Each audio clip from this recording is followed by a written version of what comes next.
brand new Lumix G9 Mark II, new and very improved incarnation of a very popular Micro Four Thirds system. This camera is making a stir right now, and for a good reason. Very well priced camera offering incredible photo and video specs for a system that not only have a great selection of lenses available for it, but also that smaller sensor, that 2x crop factor that allow you to get bigger, longer reach with smaller focal lengths. So in this video I'll answer some of your questions about the camera and its performance and hopefully help you to decide if this camera is for you. So watch this before you buy it.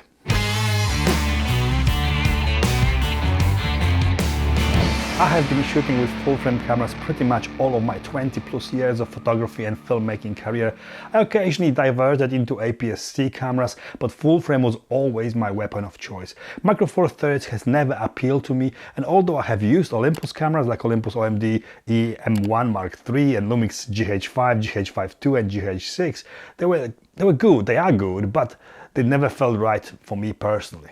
When I have picked this camera up for the first time, it felt different. Not only the spec and how good it actually is, but the fact that they have used S5 full camera's body to make it feel right to me. Because of that, it doesn't feel like a smaller, cheaper or inferior system. It feels more like a pro camera that it actually is or is capable of being, and more in line with other, or should I say bigger, Lumix cameras. Spec-wise, this is a camera that can compete with a lot of cameras on the market right now. It has got 25.2 million pixel sensor, however it is not stacked but live MOS type. The sensor is 4:3 aspect ratio, more square, unlike APS-C or full frame sensors that are 3:2. That's why it's called Micro Four Thirds, micro small and 4:3 aspect ratio. Probably the most important feature and new thing in this camera is the hybrid AF system. It's not the same as S5 II and S5 IIX.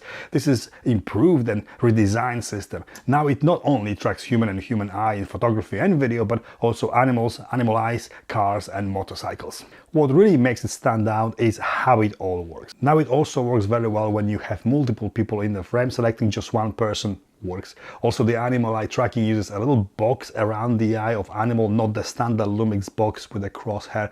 A little bit inconsistent, but firmware fixable in the future for sure. Hopefully for the little box around the eye across the board. It is amazingly good tracking all animals as well, not just your standard cats, dogs and birds. It will track unusual looking ones and even insects too. Nice addition to Lumix AF system, and long overdue is car and motorcycle tracking. It is all finally here. These smaller sensors have always been plagued by high levels of noise at higher ISO settings, so I think it's right to start from this and do some tests and show you how it performs in real life situations. In my opinion, it is not tragically bad here. You won't get the same level of performance as with the full frame sensors, but it is very good and totally usable. I have a pre-production model here, and right now when I'm recording this video, I can only open JPEGs in Lightroom and Photoshop. I can actually open RAW files in Lumina Neo. For now, I am judging or testing this with camera processed JPEGs only. As you can see, the same image shot under same conditions with G9II and S5 IIX look very similar at ISO 4000. Not huge difference. It looks good for Micro Four Thirds sensor. Going higher than ISO 4000, in my opinion, is never a good idea, but if you really have to, these are the results. I have included a download link to get the RAW and JPEG files in the description of this video if you want to play with them on your own computer and do some pixel peeping. And if you have to see that ISO noise in full glory. Nice add-on is expanded base ISO when filming in Vlog. Base ISO is 500 and not 640 like with S5 II and IIX, and you need to add ND filter when filming in daytime. The picture will be just too bright, but now with this camera there is a lower ISO expansion, all the way down to ISO 125, making it possible to film in daylight without using ND filters most of the time. If we stay with high ISO settings, if you really have to use them, AF performance is very good. This is using AI algorithm to detect human or any animal shape and detect where the eye should be. That's why this works even with high ISO noise or lower light. A little bit harder for it to perform for everything else, non-human or non-animal subject, but not unusual or worse than other cameras or brands have on offer right now. In a nutshell, photography is all about light, and I don't understand what is such a big obsession for shooting with no light or in very low light conditions. Rule of the thumb with all cameras, including this, if you can see it well with your naked eye, you can capture it. Simple. I have to, of course, talk about the video performance and settings here. This camera seems to be photocentric. Well, I'm not sure if it is really. A lot of us think it is based on the perception of what G9, the original G9 was. This is more like a clone baby of G9 and GH6, and it offers some really serious video specs. 10-bit 4:2 and Vlog. You do have everything here from Full HD in all standard frame rates up to 120 and higher via the S&Q setting. Via S&Q you get up to 300 frames per second that is recorded in high frame rate but saved as a file in chosen by you frame rate as a slow motion file without the sound. But you get 300 frames per second if you wanted to. You also get so much raved about 4K 120 frames per second too. Great for slow motion recording when you need that resolution. There's no crop in any video format either. And the most important format in my opinion here is 5.8K 24 and 30p open gate. This uses full 4:3 sensor readout and gives you a file that can be cropped down to 4K and HD in post, but also vertical 9:16 for use on TikTok or Reels, all from just one file. I think the biggest new feature when it comes to video with this camera is the higher bitrate recording formats like .mov and Apple ProRes onto SSD drive. SSD drives like this SanDisk are capable of recording much more data than SD cards and are seriously cheaper than SD cards. This camera can generate 1.9 gigabits per second files onto SSD drive. Also, recording externally will be less taxing for the camera than recording onto SD card, and it will generate less heat. You are a little bit limited to what high-end specs formats you can record onto SSD drive using camera battery though. For all formats to work with SSD, you will need official Lumix AC adapter with a dummy battery to power the camera from the mains. I bet there is some cheaper ones on Amazon as well, but you need to power it from the mains, not the battery, to get full benefit of recording to SSD drive.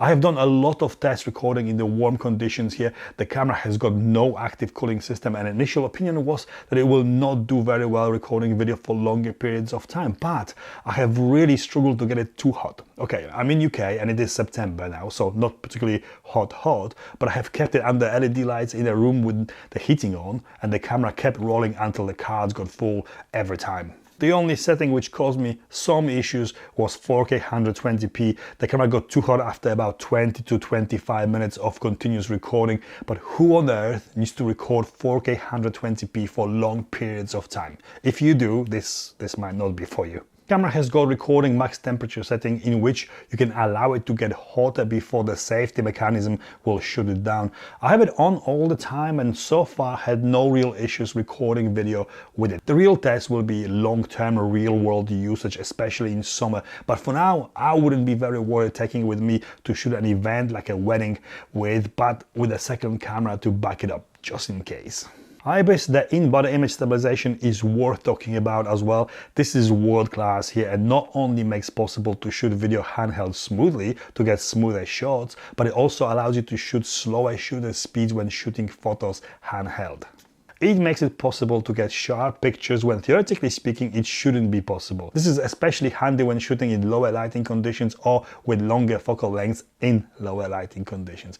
Even with shutter speeds as slow as 1/6 of a second, it is possible to get sharp photos handheld. Very impressive. The stabilization is categorized into standard and dual. Standard when only sensor is stabilizing when not using lenses with optical stabilization built in, or dual when sensor and the lens are working together. You also get variations of that.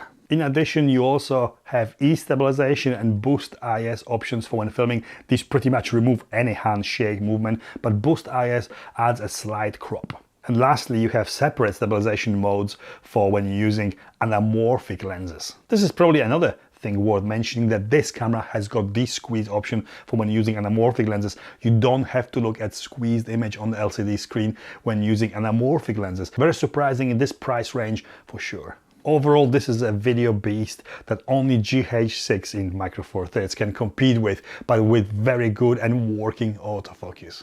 The menu system is pretty much the same as with all current Lumix cameras, but with the exception of G9II specific functions. It is a menu system that is easy to navigate and to make things easier to access or find. You can add those used the most to My Menu and also to quick menu, so you don't have to scroll through the menus trying to find something every time you need it. All camera external buttons can be customized if you want them to do anything else than default, and the camera feels very well in hand. Good size and weight, and although it uses S5, S5 II body, it is about 80 grams lighter. The only visible difference between this and S5 II is the height of the viewfinder. S5 II and S5 IIX have cooling vents built in it.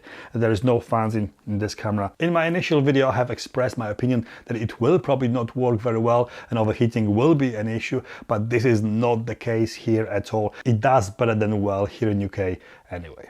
What it hasn't got is raw video over HDMI out yet. This could come to this camera via future firmware updates, free or like with S5 II as a paid upgrade. You can use the camera as a webcam, but you can't stream directly with it to SMTP services. You can't stream with it directly like you can with GH6 or S5 IIX. Shame really, as this possibly would make it a camera for pretty much everything. What I really like about this is the real-time LUT feature. This is very handy when you want to bake your own look or a preset to your video, but also your photos. And when shooting RAW and JPEG at the same time, you get JPEGs which don't really need editing, ready for use on social media, for example. Something only Fuji cameras have been known for. It is here and is actually more flexible, as you can add your own looks to the camera easily. Overall, there's very little to complain about. This is a camera that ticks a lot of boxes. Micro Four Thirds system that could appeal to a lot more people than ever before. This is a camera that does things very well. Very good autofocus, lots of photo and video features that make it easily usable for any professional work, and all under £2,000 or $2,000. Very good choice of lenses, which are usually smaller than full frame equivalent, not only from Lumix Panasonic, but also all Olympus lenses are cross compatible and work with this camera. I must also mention this lens. This is one of the kit options available to buy with the camera. It's a Panasonic Leica 12 to 60mm f2.8 to f4. That's 24 to 120mm in full frame terms. This lens is amazing. One of the best, if not the best, kit lens there is. Versatile and very sharp, and if you are thinking of getting G9II, you should really consider getting it with it, as you pay much less for it than on its own. I literally could do all my photography and video work with it and not miss anything else. Superb pairing with G9II, and I hope to be doing a full detailed review of it sometime soon. This is an awesome camera for a beginner or a pro alike. A camera that certainly should interest a lot of photographers to a Micro Four Thirds system. This is a camera that can do photography and video equally well, and one that really stands out from so many different cameras that you could choose from right now. I have started with Nikon and Fuji, went to Sony, and Lumix have slowly lured me to their color, usability, features, and now even autofocus. If I wasn't already shooting with S5 II and S5 IIX, this would be my #1 choice today. I highly recommend it. And this is it from me. I hope this video was helpful or informative. If it was, please give me the thumbs up, follow me on Instagram, and consider subscribing. Thank you for watching, and I'll see you next time. The real pronunciation. 1, 2, test.